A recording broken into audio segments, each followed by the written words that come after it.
অনেকেই বৈষম্য বিরোধী ছাত্র আন্দোলনের নামে বিভিন্ন শিক্ষা প্রতিষ্ঠানের প্রধানকে জোর করে পদত্যাগ করাচ্ছে, বিভিন্ন প্রতিষ্ঠান প্রধানকে জোর করে পদত্যাগ করাচ্ছে এবং শিক্ষকের সাথে নানান ধরনের বেয়াদবি করছে। আমরা এগুলো কখনো সমর্থন করি না। আমরা আমাদের ছাত্র ভাইদেরকে বলতে চাই, অনেক হয়েছে, এখন পড়ার টেবিলে যাওয়া দরকার, ক্লাসরুমে ফিরে যাওয়া দরকার। শিক্ষকদের সাথে কোনোভাবেই বেয়াদবি করা যাবে না। শিক্ষক মহাসম্মানের একটা জায়গার নাম, এই জায়গা ঠিক রাখতে হবে। তবে হ্যাঁ, যে সকল শিক্ষক মহোদয়গণ ইতিপূর্বে বাড়াবাড়ি করেছেন, যেমন বাড়াবাড়ি একটা নমুনা দেই, একজন প্রধান শিক্ষক মহোদয় ওনার অফিসে যে চেয়ারটা আছে, এই চেয়ারের উপরে উনি সুন্দর করে নৌকা বানাইছেন। প্রধান শিক্ষকের চেয়ারের উপরে নৌকা, এটি কখন দরকার ছিল? এটা খেয়াল রাখতে হবে। শিক্ষা প্রতিষ্ঠান রাজনৈতিক জায়গা নয়, শিক্ষকরা রাজনীতি করতে পারে না। হ্যাঁ, শিক্ষক এবং প্রধান শিক্ষক মহোদয় সরকারের আনুকূল্য, সরকারের নিয়ম নীতিগুলো পালন করতে হয়। অনেক হাত পা বাঁধা থাকে আমার ভাইয়েরা, সেগুলো আমরা জানি, যেহেতু আমি একজন শিক্ষক।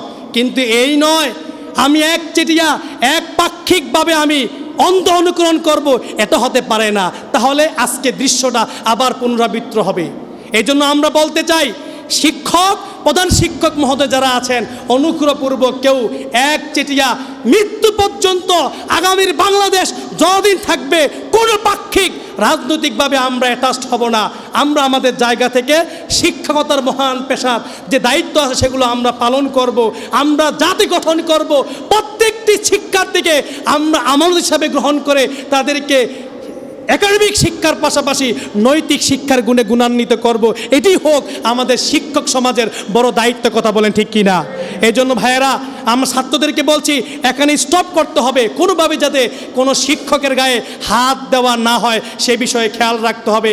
আর আরেকটি হলো, আমাদের যে সকল গতকাল একজন প্রধান শিক্ষকের পদত্যাগ হয়েছে, উনি গত প্রায় 10 বছরে হিসাব রাখেন নাই। প্রতিষ্ঠানে আয় ব্যয়ের ব্যাংক হলো ওনার পকেট। যা আয় আসে কোনো রসিদ নাই, কোনো ভাউচার নাই, সব ওনার পকেটে। এই কারণে কমিটির লোকেরা ওনাকে পদত্যাগ করেছেন। এটাও দুঃখজনক। আমরা চাই সমস্ত জায়গায় ইনসাফ কায়েম হোক, কেউ আমরা জালেম না হয়ে যাই। ভাইয়েরা আমার, সর্বশেষ হাদিসটা বলছি, আল্লাহর হাবিব সাল্লাল্লাহু আলাইহি সাল্লাম বলেছেন, আয-যুলমু যুলুমাতুন ইয়াউমাল কিয়ামা, আয-যুলমু যুলুমাতুন ইয়াউমাল কিয়ামা। জুলুম, অন্যায় অবিচার হবে কিয়ামতের ময়দানে অন্ধকার। এই জন্য যে যত বেশি জুলুম করবে, কিয়ামতের ময়দানের মাঠটা তার জন্য তত বেশি অন্ধকার হবে। চলুন আমরা জুলুমকে পরিত্যাগ করি। আমি খতিব সাহেব থেকে শুরু করে, আমার ইমাম সাহেব থেকে শুরু করে সামান্য মুসল্লি পর্যন্ত সবাই সিদ্ধান্ত নেই, আগে জুলুম করলে আল্লাহর কাছে তওবা করব, বাকি জিন্দেগি ইনশাআল্লাহ আমরা আর জুলুমের সাথে সম্পর্ক রাখবো। আল্লাহ তৌফিক দান করুক, বলি আমিন।